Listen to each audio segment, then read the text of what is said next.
Con frecuencia, en el ambiente cristiano en el que nos desenvolvemos, hablamos y escuchamos hablar del término evangelio, pero ¿realmente lo comprendemos? Vamos a dedicar esta sesión a entender el evangelio como lo que es, la buena noticia.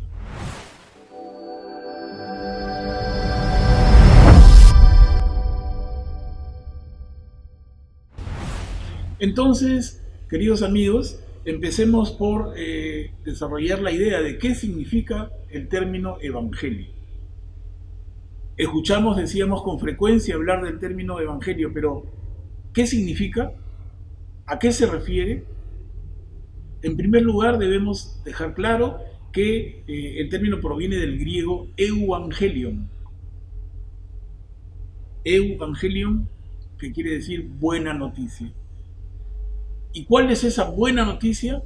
La buena noticia es Jesús. Entonces, en este sentido y en esta misma línea, ¿qué evangelios encontramos en nuestra Biblia? Encontramos 4 evangelios que dan inicio al Nuevo Testamento. Encontramos en este orden el Evangelio según Mateo, luego el Evangelio según Marcos, el Evangelio según Lucas y finalmente el Evangelio según Juan. Este es el orden en que están en las Biblias, en todas nuestras Biblias, pero no es, como veremos más adelante, el orden en que fueron escritos. Simplemente adelanto, el primer evangelio en haber sido escrito fue el Evangelio según Marcos. Les he mencionado los 4 evangelios que contiene nuestra Biblia. Repito, el Evangelio según Mateo, según Marcos, según Lucas y según Juan. Pero, ¿es que realmente son 4 evangelios o es uno solo? Este tema, mis queridos amigos, plantea una reflexión que es bien profunda y bien importante que tengamos clara desde el principio. Y es que realmente el Evangelio es uno solo por la propia definición del término, y es que Evangelio es buena noticia. ¿De qué buena noticia estamos hablando? ¿Es que la buena noticia es la buena noticia de Marcos o la de Mateo? ¿La buena noticia es de Lucas o es de Juan? No, la buena noticia es de Jesús. Entonces lo que tenemos es una buena noticia. Y esa buena noticia de Jesús la cuentan 4 autores inspirados. Entonces, a la pregunta de ¿son 4 evangelios o solo uno? La respuesta correcta sería es un solo evangelio en 4 versiones. En 4 versiones, y por eso es que el evangelio se conoce como el evangelio tetramorfo. Tetra de 4, el evangelio tetramorfo. Tiene 4 formas, pero es un solo evangelio. Repito, y esto nos debe llevar a hablar con propiedad. Yo escucho a tantos hermanos cristianos que realmente hablamos mal y decimos, estoy leyendo el Evangelio de Mateo, el Evangelio de Lucas, el Evangelio de Marcos, el Evangelio de Juan. Y yo les repito, queridos hermanos, el Evangelio es de Jesús. Entonces, ¿cómo debemos hablar? Y aprovecho desde ya para dejar clarito el asunto. Es el Evangelio según Marcos, según Mateo, según Lucas, según Juan. Pero el Evangelio es de Jesús. Voy a estar recordándoles siempre esto porque me parece que es una sanísima costumbre entre los cristianos el hablar de esta manera. Bueno, en esta línea quiero presentarles un concepto adicional, el querigma. ¿Qué es el querigma? Y es que esto nos hace regresar al principio mismo. Todo el relato del Evangelio se basa en que Dios se hace hombre en la persona de Jesús. ¿Quién es Jesús entonces? Aunque ese será tema de una sesión posterior, vamos a verlo con mucho más detalle, pero ¿quién es Jesús? Y decimos Jesús es el Mesías, Jesús es el Hijo de Dios. Bueno, acá adelanto un salto con garrocha, y es que decimos Jesús es Dios encarnado. Y este Dios encarnado es el que da cabida y da pie al relato del Evangelio en estas 4 formas. El primer anuncio que tenemos a partir de la resurrección de Jesús es el querigma. Entonces, a ver, querigma es el primer anuncio de la resurrección de Jesús. El querigma es un término griego y significa literalmente proclama, declaración. Decimos, el querigma es la fuente y el núcleo del Evangelio.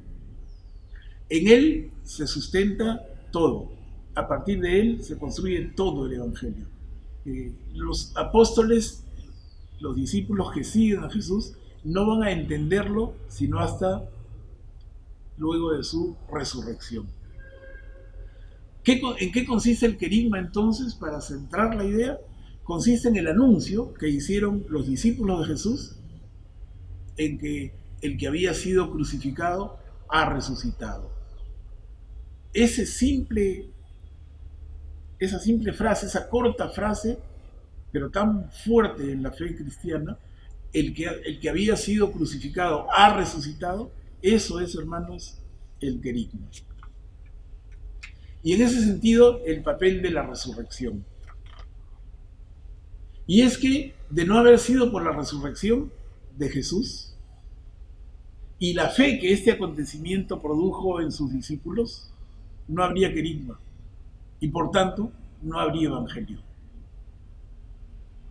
Esto es tan fuerte que el propio Pablo de Tarso, San Pablo, el apóstol de los gentiles, afirma y escribe en su primera carta a los Corintios, en el capítulo 15, versículo 14, dice: si Cristo no resucitó, vana es nuestra fe.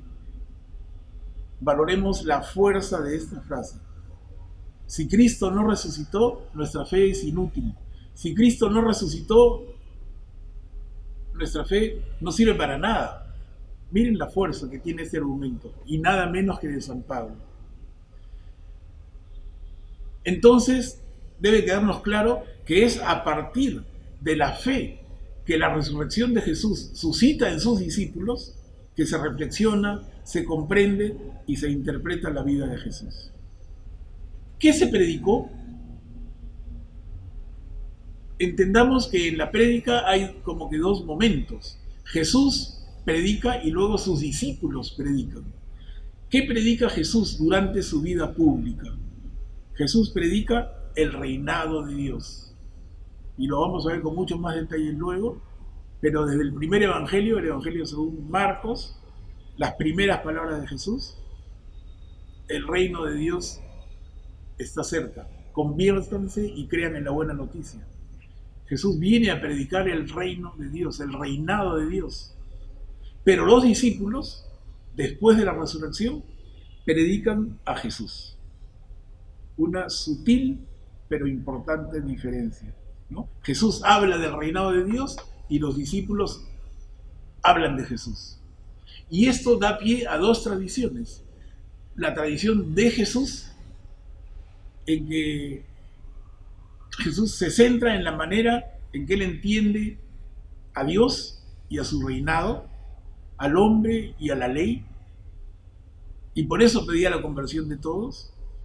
Pero luego la tradición acerca de Jesús, que se centra en el querigma, ese que ha resucitado, ese que había muerto en la cruz ha resucitado, ¿no? Entonces tenemos esas dos tradiciones, la tradición de Jesús y la tradición acerca de Jesús. A partir de esta prédica inicial aparece este concepto que para nosotros es tan común, la catequesis. ¿Y qué es la catequesis? Sino la tradición de Jesús y la tradición acerca de Jesús que se funden dando pie precisamente a la catequesis. Esta es la instrucción más detallada que recibían aquellos que aceptaban el querigma y se convertían en seguidores de Jesús. Los seguidores de Jesús, que hay que tener claro siempre, tenían dos orígenes. Por un lado eran judíos que se convertían a seguidores de Jesús, por otro lado eran paganos que se convertían en seguidores de Jesús. Aclaremos brevemente el término paganos. El término paganos viene de el ciudadano de cualquier otra parte del mundo que no es de origen judío. Añadir rápidamente que Estos primeros seguidores de Jesús no se llamaban cristianos a sí mismos, los reconocían como nazarenos. El término cristiano va a aparecer después. Básicamente, como ya habíamos visto en una sesión anterior, en general con la escritura de la Biblia, el Evangelio primero se mantiene de manera oral y luego recién pasa a ser escrito. La tradición oral no fue fijada sino décadas después de la muerte de Jesús, de la muerte y la resurrección. Pero ¿por qué? ¿Por qué demora décadas? Y es que hay razones fundamentales. Una, no sentían la necesidad de hacerlo. Dos, se esperaba un pronto retorno del Señor. Y tres, porque la mayoría del pueblo no sabía leer. Quisiera terminar esta sesión comentándoles algo que debe quedarnos siempre claro, y es que el Evangelio no es historia. El Evangelio no es un libro de historia. El propio Lucas, uno de los evangelistas, en su prólogo señala que, y lo leo, he decidido escribirte un relato ordenado a fin de que conozcas bien la solidez de las enseñanzas que has recibido.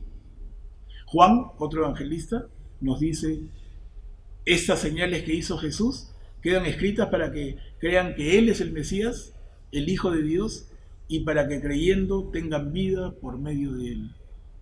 Entonces, mis queridos amigos, ninguna de las 4 versiones del Evangelio pretende darnos una biografía de Jesús.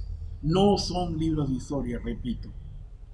El Evangelio es un testimonio de fe. Nos da a conocer a Jesús como Dios que se hace hombre para enseñarnos el camino para nuestra salvación, para enseñarnos el camino para nuestra felicidad en esta tierra.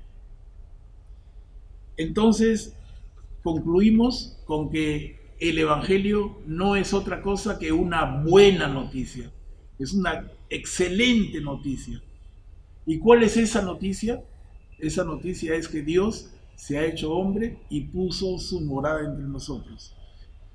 La buena noticia es que Jesús ha venido a cumplir un papel fundamental para nuestra salvación.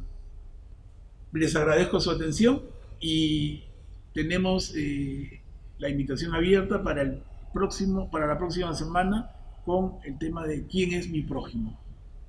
Gracias.